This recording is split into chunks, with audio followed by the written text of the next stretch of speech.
বৃহস্পতিবার পবিত্র রাতে কেউ যদি এই দোয়াটি 100 বার পরে কোনো দিন পৃথিবীর কোনো মানুষের কাছে তার হাত পাততে হবে না। পৃথিবীর সব কিছু তার পায়ের নিচে আল্লাহ হাজির করে দিবেন।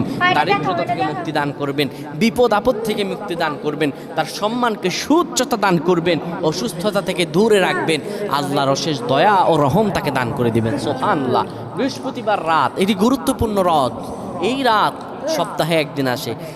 আরবিতে রাত আগে আসে, দিন পরে আসে। সুতরাং বৃহস্পতিবারের যে দিন গিয়ে রাত, এটি বৃহস্পতিবার রাত নয়, এটি শুক্রবারের রাত, এটি জুমাবারের রাত, এটি দোয়া কবুলের রাত, আল্লাহর কাছাকাছি হওয়ার রাত। সুবহানাল্লাহ। এই বৃহস্পতিবার রাত আল্লাহ তাআলা বান্দার দোয়া কবুল করেন।